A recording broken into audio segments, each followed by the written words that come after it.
Brooklyn at? Where Brooklyn at? Where Brooklyn at? Where Brooklyn at? We gonna do it like this. Anytime you're ready, check it. Every fight, I don't care who you are, who you claim to be, what's your amateur background. At the end of the day, I'm gonna go out fighting. So you're either gonna knock me out. You know, I got nothing to lose in the ring.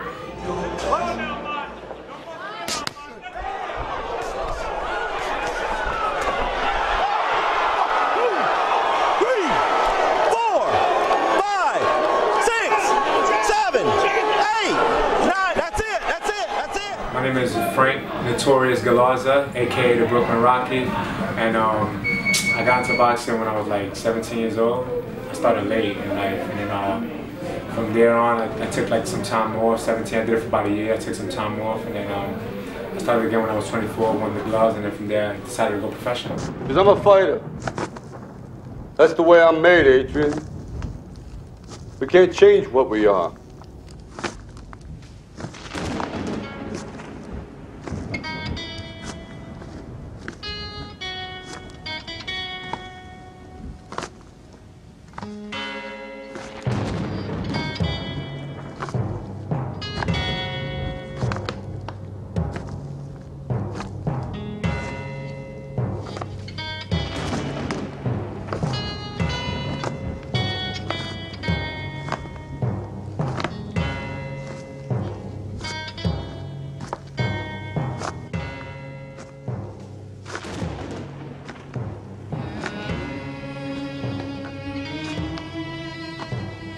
I got Notorious. It was one of the announcers.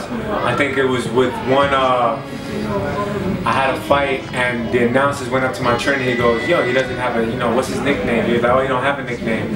And they seemed to have a big following in Brooklyn.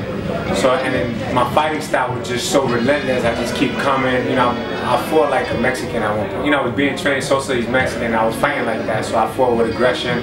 I just had that comfort attitude, that I don't care attitude. And he was like, I think Notorious fits him. He's a kid from Brooklyn. He has a large following, and he just fights. He's a beast. So it's like they were like, all right, Notorious. Brooklyn Rocky came about through Bruce Beck. I was being interviewed with Channel 4, and I told him my story, with my whole background, and I think it fit perfect as far as Rocky, because Rocky fought through adversity. He wasn't nobody, and he made a living in boxing. And I think that's what happened to me now. It's just like, through my adversity, I made something from nothing. I came from nothing, and I'm making something out of it. So I think that's where I got that name from. And I think they're both suitable. It fits. It works for me.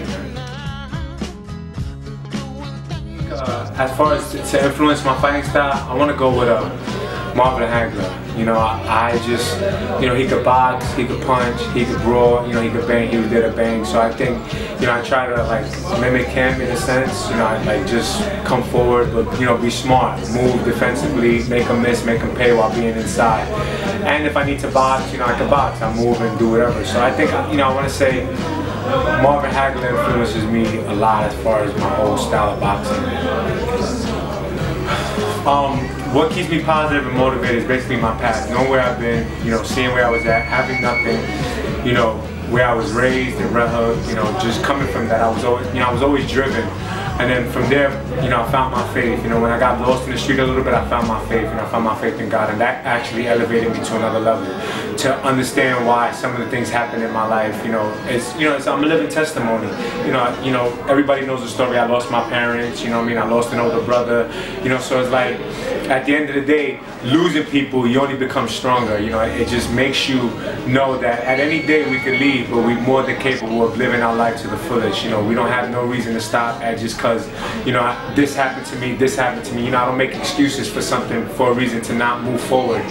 And the people, man, I do it for the people. They there and they watch me. A lot of my fan base, my following, I'd hustle with some of these guys. You know what I'm saying? I was in the streets with some of these guys, and now they see that I changed my negative into a positive, and they look at that, they're like, wow, you know what I'm saying? Like, yo, you're doing it, man. You're doing it. I'm proud of you. They see where I was at to where I'm at now, and I actually inspire them because they know, a lot of them are older than me, but they look at me and they're like, yo, I didn't know you was capable of this. So, that's what drives me, man. The people really drive me.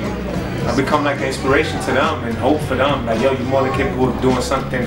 You're not your community, you're not your past. You're not what people claim that you are. You know what I'm saying? You are who you want to be. You know. So just go ahead and pursue that. You know, that's what drives me. That's what motivates me.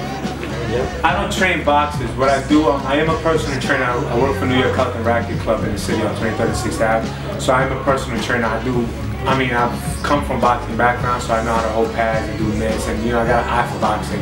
But I also help some of the guys as part of my team. You know, we have a team, so when my trainer's tired or when he can't do nothing, I help him out and I do pad work. You know, we all work together. We all try to make sure that we learn pads so that we could try to build off each other and help each other grow, you know? Like I was doing pad work with my man Gary, and you know, I know his fighting style, you know, I know his kind of style, so I could kind of work off him because, you know, teach him how to work some inside moves and stuff like, you know, little create, so I could give him a fighting experience, you know, so I'll throw punches at him as if I'm the one sparring with him, so I can make it, you know, more active and more fun for him, you know, and he could see, he could have the vision and know like, oh, okay, I create from here, create this, you know, so I like, you know, we all help each other out. But I do pads, I do personal training, strength and conditioning, the whole 9 yards. I mean, I don't know so much of the history. I know it was founded by Jimmy O. You know, he started Styler City. You know, he started working with the kids. You know, he was working with Danny Jacobs, Curtis, Will Rosinski, Gary Starks Jr. You know, he had all these young prospects coming up that you still see on TV now. He started it, you know, I think he started it, he used to drive around, he'd see kids in the street and pick them up like, yo, come on, let's go to the gym, and he brought them to the gym, so he established his gym, and I think that's what this gym is based on. I think that's why I was drawn to the gym, because, you know, we have a lot of kids here, a lot of youth here who are, you know, their surrounding is very negative. You know, you come from East New York, Brownsville, you know, it's a negative area. So to bring these kids to the gym is able to influence them, you know, like they feel a part of something. You know, when you think boxing, it's an aggressive sport. Yeah, it is an aggressive sport, but it's also family-based sport. You know, it's such a small community that everyone knows each other, but it's never anything personal, you know. We have fun with the sport, we love the sport, and I think it's just great for the kids, you know, those coming from an aggressive background who are missing something, who need to release anything, and that's what Jimmy O started. You know, from there, I took his concept and I actually, you know, I wanted to start my own program in here, so which we have the Youth Fighting Forward program, and you know, it's based on the same concept. It's 5-pillar methodology, which uses boxing, MMA, counseling, mentoring, youth leadership, and work access. So we try to provide these for some of the kids coming up between the ages of like 8 and 19, you know, during those days. So it's a growing process. I mean, we're still working, we're still building it up here, but I think it's just perfect, you know, to have that. You know, we need more of that, because not enough of it, man, you know. These kids are influenced by so much, and we want to give them a different outlet. You know, we don't want to change their lives, we don't want to, but we want to change lives, but we don't want to force it on them. We just want to give them a different vision, like, you know, this is what you can do. It don't necessarily, you don't have to be the best fighter, but in turn, you know, boxing teaches you discipline, teaches you self-control, anger control. It teaches you how to just continue to keep going past the rounds and work, you know, so that's the main thing over here, man. My name is Frank Notorious Galarza, aka the Brooklyn Rocky, and you watching Round by Round Boxing.